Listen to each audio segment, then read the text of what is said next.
And what is up, guys? Technical Stinkers here, checking in on our little 3D print operation for today. Today we're going to do another day in the life of a 3D print YouTuber. I guess I'm a YouTuber. So a lot of things going on today. Printers are quiet, obviously, and the past few videos, been a lot of review device videos and whatnot. But I'm finally coming to the end of some other projects, and I need to get back into the 3D print, start printing stuff. And I've got a lot of stuff I want to print, but a lot of stuff I have to do before that, and it's 3D print related. So we're gonna work on that today. So the name of the game right now is, it's, you know, little past the witching hour. What I wanted to do, and I've been thinking about doing for a while, is my Cobras, because I don't really use them, and two of them are kind of heavily problematic to the point where it's like, I don't really need to like go through and repair them and get them up to operating because, you know, I'm not really using them. I'd much rather have better, more worthy printers in here, like my Flashforge. So that being Cobra, of course, it's the printers on opposite shelves. Cobra 2 right here and Cobra 3 down there. So my aim today is to take these out, take them to the warehouse and store them, because I don't have room here to store these Cobras, because I could break them down, but I'm never gonna put them back together if I do that. I got plenty of room at the warehouse. Additionally, let's go to the building. All right, so we're out here in the building. Right here is, yeah, right there. It's my FL Sun T1 Pro. Now, I've got it out here in the building because I'm just out of room, and you see it's next to the S1 Pro here, which is, you know, super duper larger, more feature rich and whatever. And so as such, I don't really need the T1 Pro, and it's kind of taking up room. On top of that, I think I'm getting another Delta printer in for like review, and it's like, okay, I got too many printers. So this one I've earmarked, I'm gonna go ahead and give to one of my friends who's kind of loosely done some 3D printing, but he could probably benefit from a little bit better of a printer. He likes printing stuff that I won't print, so I think he wants to do some stuff with that. So I'm gonna take this, load this up, along with the Cobras, take them over to the warehouse. On top of that, we've got our gate project. We put several, and I mean several, like 4 or 5 coats of paint on these for the gate project. I mean, we're going way back on that one. It's a big letter S for my driveway gates. So we gotta load up this here T1 Pro, load up a couple Cobras, got some trash to take, and we'll start making our way to the warehouse.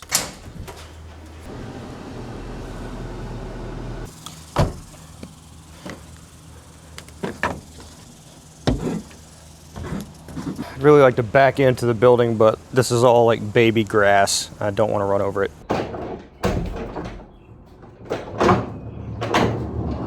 It's the next day.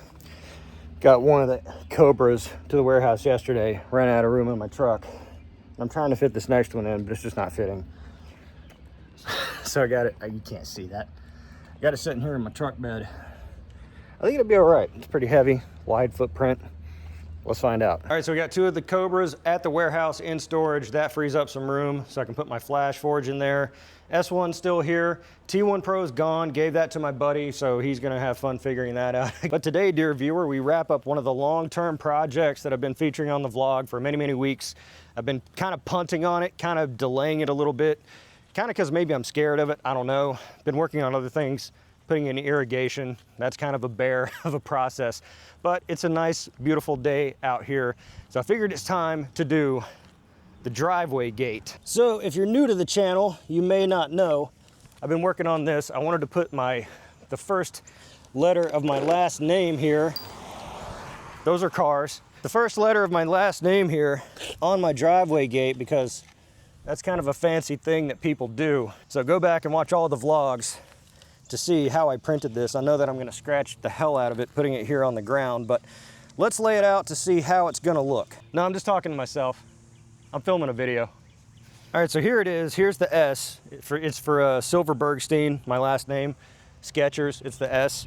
I'm gonna put it here on the gate, so let's go ahead and close the gate. All right, I'm gonna set this right here. Don't let me forget that's there, Jesus. All right, so gate is closed, and let's see if I can get, it's gonna be black on black, and the audio quality is gonna suck tremendously because they're weed whacking next door. I figure I wanna put it somewhat high up. You know what, dude? I'm just gonna fucking go for it. I don't know if you guys can see that. I'm not even sure if my mic's on. It's way too damn bright out here. All right, so this is clear grade wood. and I do not want to screw it up. So pilot holes are going to happen. I don't know that I want this fully centered. Kind of want it a little high. All right, Domino. And you know, worst case scenario, it's a few screw holes. Patch them up and back to square one. Looking good, Domino. Not gonna want to leave stray screws right at the entrance of the driveway. Do not want to over tighten this. That's one. Looking pretty good so far. All right, let's finish it out. This is going on a lot quicker. I gotta drag this out for more watch hours. Let's go, Domino. I'm sure all the neighbors are like, what the hell is this guy doing now? Focus. Last one, Domino. You got a problem, Domino. Who's this Domino person he keeps talking about? I don't know. It's just a word. It's a word I decided to use. All right, I haven't looked at it yet. I'm gonna look at it live with you. With you, Domino. Stop saying Domino. Not bad. I mean, if you get at it up close, you can notice, you know, the imperfections, but passing by with some speed, black on black's kind of subtle. Kind of like it. All right. Here's opening it.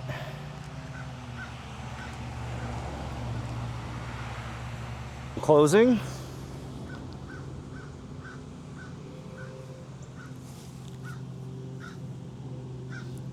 Add a frame. And opening again. It's the S. Get all my accoutrements and we wait for it to melt. Summer's coming. It's late, early, mid-May. That's the sun. It's a giant fusion reaction going on up there, and it makes things hot down here. You know, it just made me think. It's been so long since I vlogged. Last time I was dealing with the gate, I put one of the pieces out here on the pergola to test to see if it would melt. And I probably should have checked that before I did that. Let's see. Let's take it off, Domino. Stop saying Domino. Oh my God, it's fused to the pergola. Nah, it's not. Let's go take a look at this. This is our test piece. It's been sitting out in the blazing sun on my pergola for 2 weeks. 2 weeks, that long? Man, time just flies by. This one's coated in resin though, so that obviously worked. So that's done.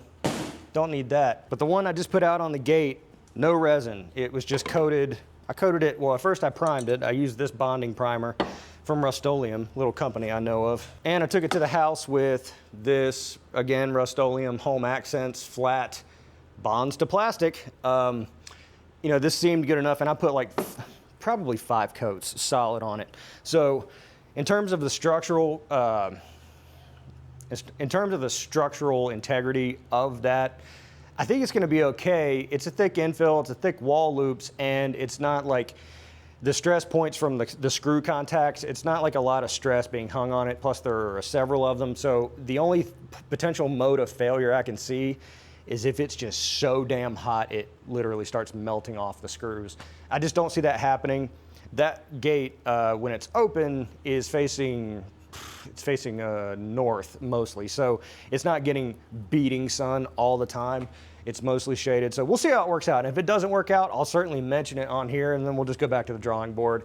And it's not like it messed up the gate too much, just a few screw holes. Again, I could patch those, not a big deal. So back in printer land, back here, you'll note Cobra missing. Big old gaping holes there. So what am I gonna put in its place?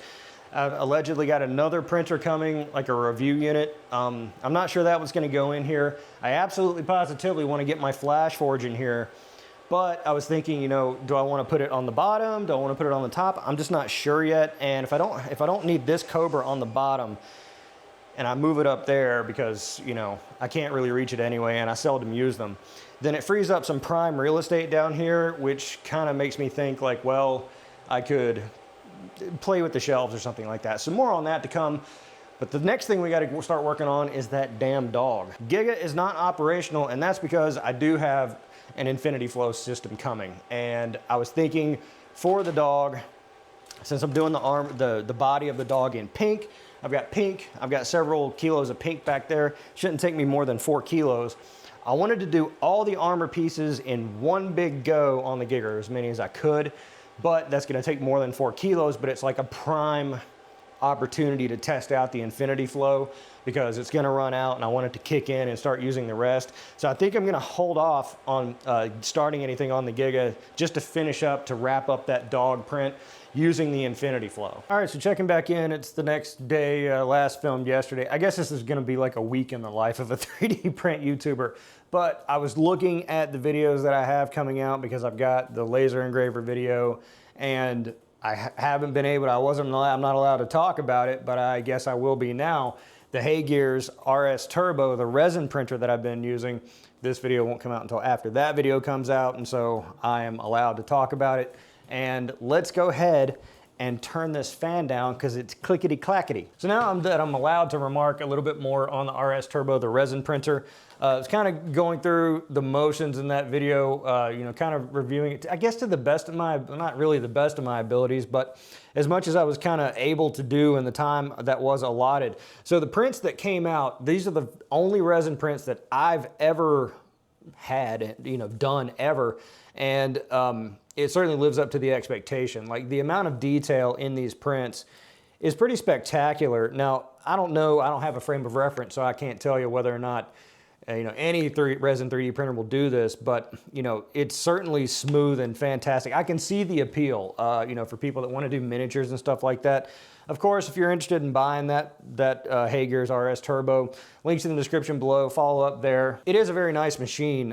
Again, I don't have a frame of reference, but like, you know, it seems built pretty good. This is the Predator model that I featured in the video. There's a lot of supports kind of mixed in, and that makes sense to me, and I could probably dial those down. You know, I didn't really get too crazy trying to figure out supports or anything like that, but just like the amount of detail on an organic model like this, like the spine, you know, like his trophies, the skulls and stuff like that, pretty incredible.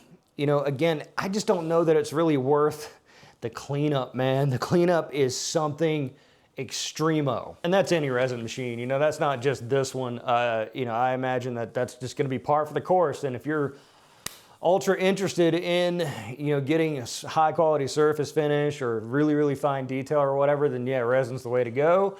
You know, I would think though that a lot of these things could be CNC'd, but you know, for like organic models and stuff, that's really your only course of action. You know, even with the like finest layer height possible on an FDM machine, there's like cooling and contracting issues. You know, it seems like resin's the way to go if you really need models like that. Also, how freaking funny is this?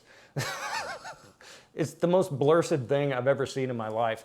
Logan at the Mountain Maker, it was funny because we chat or whatever, and I was like, I just fed this and I showed it to him, and I don't think he thought that I was gonna print this, and I printed it, and it's my favorite print, hands down, other than the matte model.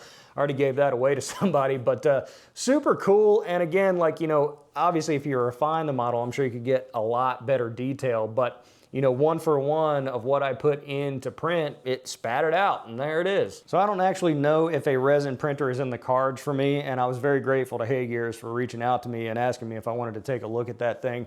And it was a great learning experience that, you know, I didn't have to pay for with resin machines.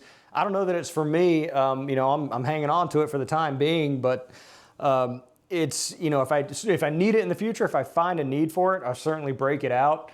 And if you operate a resin machine, what are you printing with it? Is it miniatures and things like that? Let me know in the comments, because you know, aside from the miniatures and the precision components for machines and stuff like that, I'm not sure what else I could use it for versus just my FDM machines. So actually I don't want to let this episode go too long because the printers are still quiet, and I'm feeling a little like pressure here to like have something to show you that I am currently printing. But this is just the saga because like I'm in between stuff, and it's like the YouTube thing, I guess. So I'm still waiting on the Infinity Flow S1 to come in, the filament swap out system for the Orange Storm Giga to do all the dog components in one big print. I really want to hold off on that. As far as that goes, like I noticed that my Etsy sales were kind of like non-existent. Like I've been selling all these hornet nests and then suddenly nothing. And I looked and it had been out of stock for almost 2 weeks. The inventory just ran out. And I was getting all these projects done and not having to fill any Etsy orders. And I'm like, man, you know, it's not so bad, I guess. But I turned it back in stock. So hopefully I'll start getting more orders there. I know, big whiff, right? But I'm not extremely, chronically checking my Etsy. I'm just waiting for the email for order notifications to roll in. And I just kind of noticed it wasn't there, and I don't know if I got an email saying it was out of stock or not. But I thought just to check it, and sure enough, the total amount in stock was 0. So I upped that, and we're back in business. The other thing too is that I mentioned here and there my irrigation project. I had a well put in because my water bill is over $200 a month, because I'm on tier 4 rates, because I paved upwards of 12% of my property, because I'm in a watershed. I know, love them rules. But I had a well put in for irrigation because I want good grass, and so I'm in the middle of doing this irrigation project. It's taken up a lot of time, but it made me think, how could I like incorporate 3D printing into this to like demonstrate, how it could help. And I actually came up with, well, I didn't come up with the idea, but it reminded me to look into an idea I'd previously done, doing either a LiDAR scan or photogrammetry of my entire property. I'm not going to be able to find the B-roll from the previous episode because it was months and months ago, back when I was vlogging every single day. But I 3D printed my property from one of the topographical maps that's free to download. The problem is that when you go way down, you're not able to get much detail. It's basically a flat piece. Those free maps that you download and print are more so meant for like mountain ranges and entire states and things like that. For my little property here, I do have elevation change, but it's so fine, doesn't really pick up on a 3D print unless you really exaggerate it, and then it kind of blows it out of proportion. So what I thought to do was get a LiDAR scan of my property. LiDAR drones cost a lot, those services cost a ton, so what I did is I went ahead, and I'll put some B-roll here. I went ahead and took my drone out and did just like a quick pass to see. I fed it into Polycam. It's currently processing. I'm going to see what comes out of it, if it's able to make any sort of thing out of that. Because again, I don't have a ton of elevation changes, but I'd like to capture my structures, my property at scale, at the correct scale, again, as it pertains to my irrigation project, because having to do all the math and calculation on my PSI, my total gallons per minute versus the number of heads versus the number of stations and zones and whatever. I know I'm getting into stuff that a lot of you don't care about, but I thought if I had a model of my property, it would help with so many projects, because I'm always getting into things around here, changing stuff around, destroying things, rebuilding things, etc. And so if I could look top down like an old RTS game or something like that at my property and say, I want to do stuff here, here, here, here, and here, or take little models of like the irrigation. I can 3D print a little sprinkler head with blue water coming out of it, and it would show the apron of the sprinkler. I know it shoots 30 feet, and so I could 3D print that at the correct scale and plop them in around my property on my little model, and it would kind of help me visualize how to structure this stuff, because installing an irrigation system, you only want to do it once. And I plan to rig it up and test it before I bury everything, but I thought it would be a kind of a good example to do. So currently processing on that. If that doesn't work out, I'll head into probably Tinkercad and just go off the surveys that I have, the public data that I have, to try to create my property to scale, create my house to scale, all the other structures and stuff here, and just do the best I can, and then probably print it big. And I want to try to print something that's nice that I can keep and use ongoing, because I don't see myself pitching something like that in the dumpster. If I could print something on the Orange Storm Giga that's like 3 feet wide of my property, showing my house, my structures, my driveway, so on and so forth, and print little trees and stuff like that, I think that'd be super cool to have, and just really handy, not just for demonstration purposes, but just for using, because again, I'm always doing stuff around here. So let me know what you think about that in the comments, and if you've used any of those LiDAR, photogrammetry, Gaussian split sort of tools in the past for large properties, large scans, not of objects, but of like entire landscapes, because I desperately need some info on that to try to create something that's to scale and somewhat accurate, versus me taking rectangles and Tinkercad and trying to make a tree out of it. So let me know what you think about all those things in the comments below. Be sure to like the video because it's a nice thing to do, and of course subscribe for more content like this. I'm the Technicals. See you next time.